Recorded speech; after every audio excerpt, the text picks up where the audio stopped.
This episode is a special request by Patreon supporter Shannon Thomason. Remember, if you would like to request a game, please visit my Patreon page for details. Thank you. In today's episode, we are talking about another one of Konami's arcade hits. Now, even though this wasn't a massive arcade hit, it still has spectacular gameplay and a wonderful co-op mode to boot. No, I'm not talking about Sosume Tyson Puzzle Dama. I'm talking about Jackal. What's the connection between this game and Commando? So reload your weapons and get ready to fire, because this is the history of Jackal.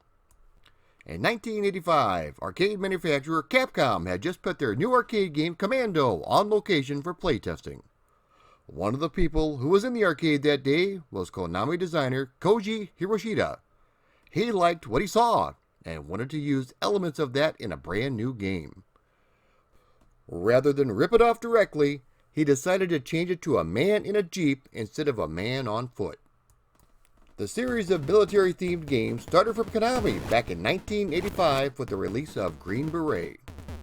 The name of the game was changed to Russian Attack here in the USA as a reference to the Cold War. Your primary weapon is a knife, but you could also pick up a flamethrower and a bazooka as you attempt to infiltrate enemy bases and rescue the POWs. Following along with the military theme was Boot Camp. The name was changed to Combat School in Europe and Japan. You take control of a military recruit who is undergoing basic training for the United States Marine Corps. There are 7 training segments you have to complete and a final mission to rescue a hostage. I have fond memories of this game because I used to play it with my nephew Chris. The reason why the memories are so fond? I used to kick the crap out of him all the time with this game. There was one more military-themed game that I should mention, but I'm sure most of you already have heard of it, and that is Gryzor. Released as Contra in the North American market, the game sees you take on the role of Bill and Lance as they set out to uncover the true intention of the Red Falcon organization.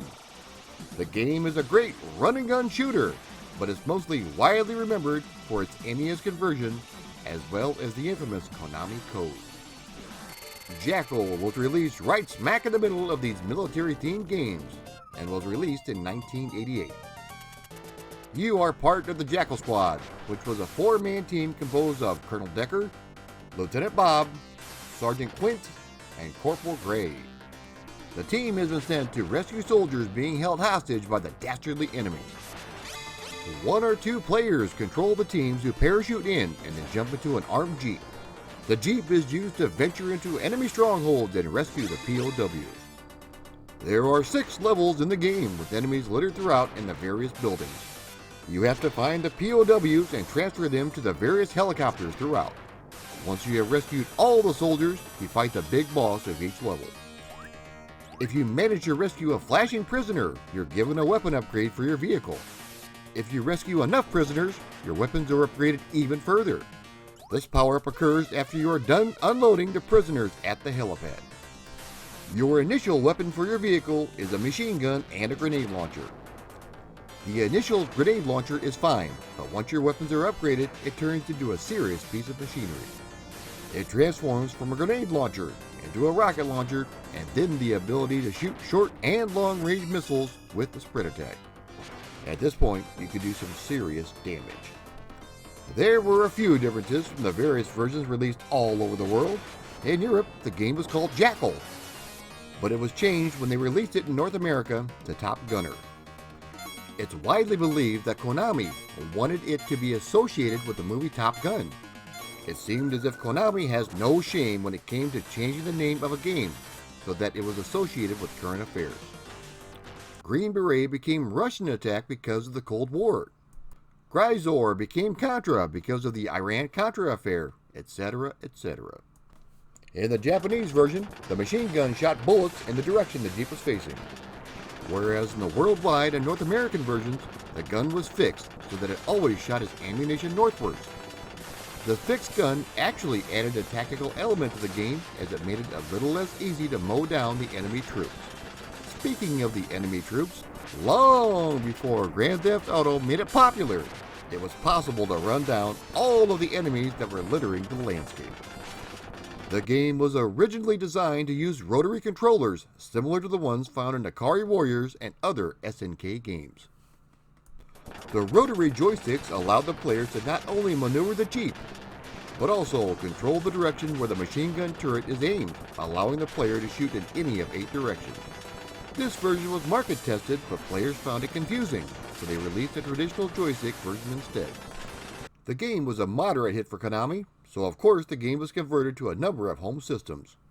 Imagine Software were the ones responsible for the 8-bit computers, and some of these turned out okay. Others, not so much. The first one we're looking at is the Amstrad version. Now I've always wondered what a horse sees when he has his blinders on. Well, now I know. Just look at that playfield. The reason most developers will put borders on the sides or tops of the screen is to increase the speed of the gameplay. Obviously, that did not work. I'm sure if they would have left those borders out, the frame rate would have dropped to about -7. The speed of the game is extremely slow and choppy. Your Jeep looks like it's skating on ice instead of traversing across the desert. The bullets you shoot look like you are shooting peas. I assume the missiles look like carrots. A lot of the elements from the arcade game are here, including the ability to run over soldiers. If you can get past the choppiness, the game plays okay, but it's not one of the better conversions out there. The Spectrum port is up next, and once again, Border Mania is running wild. The extremely small playfield makes it difficult to see the upcoming enemies. There is a nice use of color spread throughout with very little color clash. The scrolling is pretty smooth as well, and it plays a lot better than the Amstrad version. The sound? Don't ask. It's pretty much non-existent. The good old Commodore 64 received not one but 2 conversions. The first conversion was released in Europe and looks really good. Nice wide open gameplay with an excellent intro tune thanks to the wonderful SID chip. The scrolling is nice and smooth and the sound effects are pretty good. Playability is nice and tight the way it should be. Remember, if it's not tight, it's not right. Giggity. Next up is the North American version. And while the graphics are a bit better, the speed seems to be just a bit on the slow side. It has the same wide open playfield that the European version has, but also the sound effects are much more refined. Playability is very good and is on par with the European release. The MS-DOS port was released in 1989, and boy does it show. Now I've seen some bad PC conversions in my day, but this one is right up at the top. This was developed by Banana Software, whom I had never heard of. The dreaded pea shooter of doom is also in this game, along with the most horrible, grating sound effects I have ever heard. And where the heck is the sand? Perhaps a computer this old was unable to draw the necessary dots on the screen to simulate sand. Or perhaps the developers just suck. The speed is slow and choppy, perhaps even as slow as the 8-bit Amstrad version. If the name of your game is Pain, this is the game for you. The version most people are familiar with is the NES version. Now, even though the arcade game was released as Top Gunner here in America, the name was changed to Jackal for the home release, so there wouldn't be any confusion with Konami's other licensed title, Top Gun. This is a very good conversion with fast speed and good gameplay. Some say it's even better than the arcade counterpart. This was released a few months earlier in Japan for the Famicom Disk System. Due to it being on diskette, there were size limitations, so things had to be changed or cut. For example, the beach stage is completely missing, and all of the stages are a bit shorter than the American NES version. Jackal is a bit of a rarity in the arcades.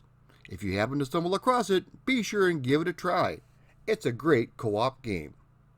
If you like my videos and want to support me on Patreon, check out the link below. Also, be sure to give me a big thumbs up, hit that notification bell, and also subscribe. Thank you for watching.